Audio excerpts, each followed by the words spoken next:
అంతర్జాతీయ శ్రామిక మహిళా దినోత్సవం సందర్భంగా విశాఖలో చైతన్య మహిళా సంఘం ఆధ్వర్యంలో మహిళలపై పెరుగుతున్న హింస మరియు ప్రభుత్వ ప్రజా వ్యతిరేక విధానాలపై అవగాహన సభ నిర్వహించారు. ఈ సందర్భంగా మహిళా సంఘం నాయకులు మాట్లాడుతూ మహిళలపై హింస అనేది వ్యక్తిగత సమస్య మాత్రమే కాదని, ప్రభుత్వ విధానాల ప్రభావం కూడా దీనికి కారణమన్నారు. అలాగే కార్మిక చట్టాల మార్పులు, పాఠశాలల మూసివేత, విద్యారంగానికి తగినంత నిధులు కేటాయించకపోవడం వంటి అంశాలు మహిళల అభివృద్ధిని ప్రభావితం చేస్తున్నాయని పేర్కొన్నారు.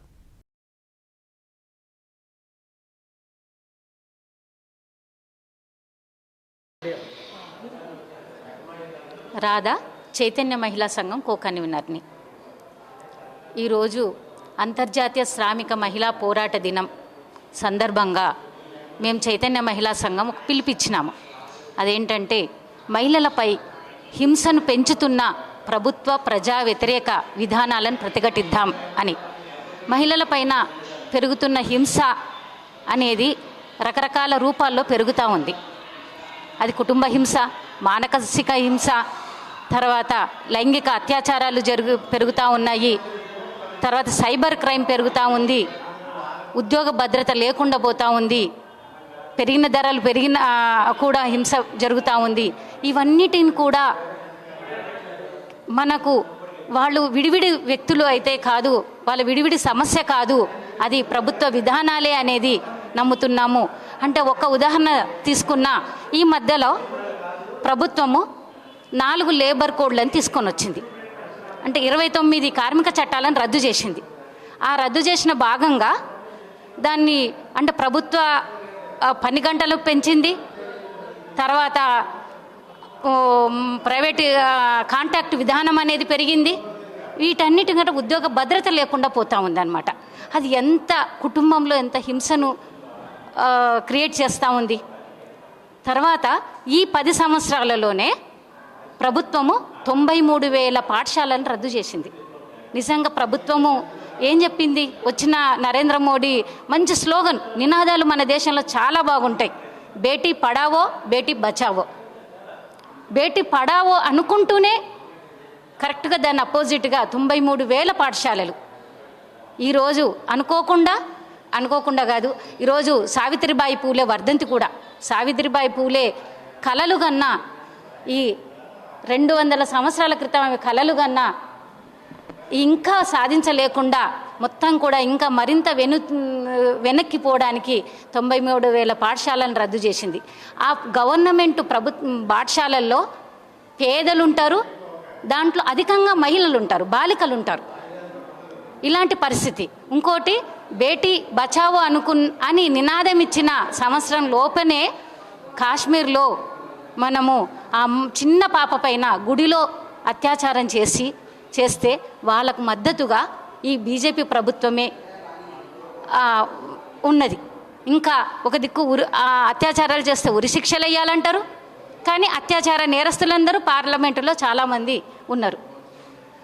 ఎంత క్రైమ్ రేటు పెరిగిందంటే ఈ 10 సంవత్సరాలలోనే బాలికల పైన అది మిస్సింగులు కావచ్చు, అత్యాచారాలు కావచ్చు 82% అని చెప్పి నేను నువ్వు కాదు చెప్పేది, NCRB national crime report bureau వాళ్ళు చెప్పారు. అంటే ఇంత హింస పెరుగుతుంది. ఇవన్నీ కూడా మనకెందుకులే అనుకుంటే అది మన ఇంటి దాకా వస్తుంది. ఇప్పుడు ఈరోజు ఒక్కసారి గ్యాస్ ధరలు పెరిగినాయి. ఒకప్పుడు 2 రూపాయలు పెరిగినా, 5 రూపాయలు పెరిగినా రోడ్ల మీదకి వచ్చే జనము ఇప్పుడు ఎందుకు ప్రశ్నిస్తలేరు? ప్రశ్న అనేదే లేకుండా పోతుంది. ఎందుకంటే ప్రశ్న చంపే విధంగా ప్రభుత్వాలు రకరకాల ప్రజల్ని రకరకాల మత్తుల్లో ఉంచుతూ ఉన్నారు. అది కులం మత్తు కావచ్చు, మతం మత్తు కావచ్చు, డ్రగ్స్ కావచ్చు, మద్యం కావచ్చు. ఇవన్నీ ఒకప్పటికంటే ఇప్పుడు అన్నీ పెరిగినాయి అన్నమాట టోటల్గా. అంటే డ్రగ్స్ కూడా ఇప్పుడు ఎంతగా అంటే స్కూళ్ళల్లో కూడా ఆ డ్రగ్స్ అనేది దొరికిపోతూ ఉంది. తర్వాత ఫోర్న్ వీడియోలు, ఒకప్పుడు అసలుకి ఏ కంటెంట్ ఉన్న వీడియోలు చాలా తక్కువగా ఉండేవి. అది థియేటర్లలోనే చూసే కొంతమందికే పరిమితమయ్యేది. ఇప్పుడు ఫోర్ను లాంటి చాలా అసభ్య కంటెంట్ ఉన్నవి కూడా మన ఫోన్లలో, మన చేతుల్లో అందుబాటులో ఉంటున్నాయి. ఎందుకు ప్రభుత్వాలు వీటిని నియంత్రించలేకపోతూ ఉన్నాయి? మరి మన పక్క దేశాలు నియంత్రిస్తున్నాయి కదా. చైనా లాంటి దేశాలు అలా నియంత్రించడం వల్ల ఎంత అభివృద్ధి వైపుకి వెళ్తూ ఉంటే, అభివృద్ధి వైపు పోతూ ఉంటే మన దేశంలో సభలో ముఖ్యంగా సావిత్రిబాయి పులే వర్ధంతి కాబట్టి ఆమె చదువు కోసం ముఖ్యంగా పోరాటం చేసింది. అలాగే లైంగిక హింస మీద కూడా బాగా పోరాటం చేసింది. అదే ఈరోజు ఒక 200 సంవత్సరాలు దాటినా కూడా మహిళలకు ఇంకా భద్రత లేనటువంటి పరిస్థితి ఉన్నది. తర్వాత మహిళలకు సంపూర్ణ అక్షరాస్యత కూడా సాధించలేనటువంటి పరిస్థితి ఉన్నది. అయితే దీనికి కారణము కూడా విద్యలో మన కేంద్ర ప్రభుత్వము 6% అంటే బడ్జెట్లో అంటే జీడిపిలో 6% తీసుకురావాలి. అలాంటిది ఇంకా 2% దగ్గరనే ఉంది మన ప్రభుత్వము. కాబట్టి ఇవాళ మహిళలకు సంపూర్ణమైనటువంటి అక్షరాస్యత సాధించలేనటువంటి పరిస్థితి ఉంది. అంటే దాంట్లో భాగంగా పాఠశాలలు చాలా కూడా మూసివేయబడుతున్నాయి. అయితే సావిత్రిబాయి ఏదైతే కలలు కన్నదో అది ఈనాటికి కూడా సాధించలేని పరిస్థితి ఉన్నది. ఇకపోతే ఈ మధ్యకాలంలో ఇక కేంద్ర ప్రభుత్వము 10 సంవత్సరాల నుంచి పరిపాలన చేస్తుంది మోడీ ప్రభుత్వము. అయితే ఈ 10 సంవత్సరాల కాలంలో మహిళల మీద హింస గురించి ఎన్సీఆర్బీ డేటా నివేదిక మనకు తెలుపుతుంది. ఆ నివేదిక ప్రకారంగా కూడా మహిళలపైన బాలికల మీద విపరీతంగా హింస పెరిగిందనేది కూడా ఆ నివేదిక కూడా తెలుపుతున్నది. అయితే దీంతో పాటుగా అయితే ఈ హింస పెరగడానికి కారణం ముఖ్యంగా మద్యము, తర్వాత ఈ అశ్లీల వీడియోలు కూడా ఇష్టారాజ్యంగా మిలియన్ల కొద్దీ అవి వెబ్సైట్లు కూడా అవి నడుస్తూ ఉంటాయి. అంటే ఆ నిషేధము తెలుపుతుంది కానీ కొన్ని వందల సంఖ్యల్లో మాత్రమే ఆ నిషేధము చెప్తుంది. కానీ మిలియన్ల సంఖ్యలలో అవి ఇంకా నడుస్తున్నది. ఇక డ్రగ్ మాఫియా, మద్యం మాఫియా అయితే రెండు తెలుగు రాష్ట్రాలు అయితే విపరీతంగా అంటే సంక్రాంతి సందర్భంగా, తర్వాత న్యూ ఇయర్ సందర్భంగా, తర్వాత తెలంగాణలో అయితే దసరా సందర్భంగా విపరీతమైనటువంటి అమ్మకాలను తీసుకొస్తూ తాగాలని ప్రోత్సహిస్తూ అట్లా మద్యం అమ్మకాలను విపరీతంగా పెంచుకుంటున్నది. దానివల్ల కూడా కుటుంబాలు విచ్ఛిన్నం అవుతున్నాయి. సామాజికంగా కూడా మహిళల మీద హింస బాగా పెరుగుతుంది. అయితే వీటితో పాటుగా ఇక ఈ మధ్యన ప్రభుత్వము ప్రజా వ్యతిరేక పథకాలను తీసుకొస్తున్నది. అది ముఖ్యంగా మన్రేగా అనేటువంటి ఒక పథకము వ్యవసాయ రంగంలో పనిచేస్తున్నటువంటి మహిళల మీద దానికి ఆర్థిక భద్రత అనేది కూడా అది కోల్పోతున్నారు మహిళలు. వ్యవసాయ రంగంలో ఎక్కువగా మహిళలు పనిచేస్తూ ఉంటారు.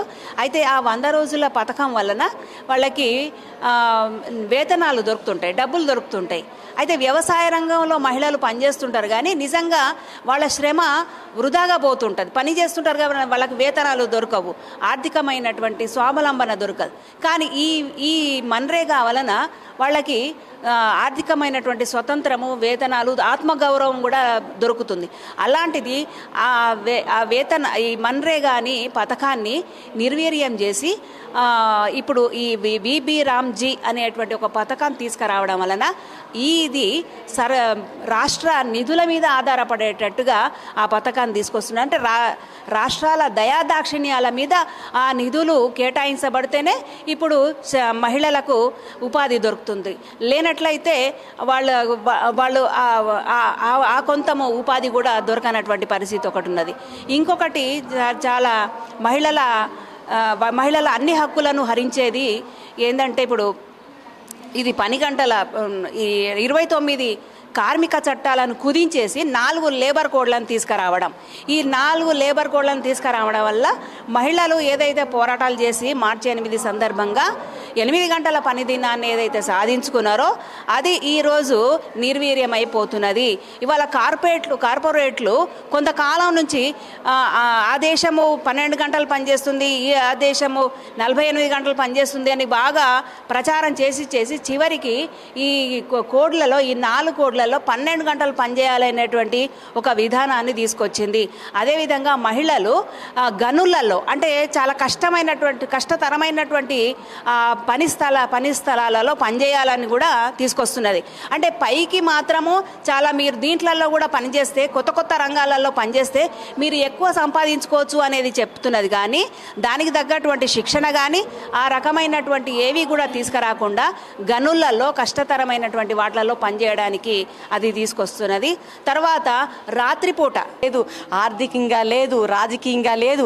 ఇవన్నీ బాగు చేసినప్పుడు మాత్రమే మహిళా సాధికారతని, మహిళకి పెద్దపేట వేస్తామని చెప్పి మీరు చెప్పడం అర్థం ఉందని చెప్పి ఈ సందర్భంగా తెలియజేస్తా ఉన్నాను.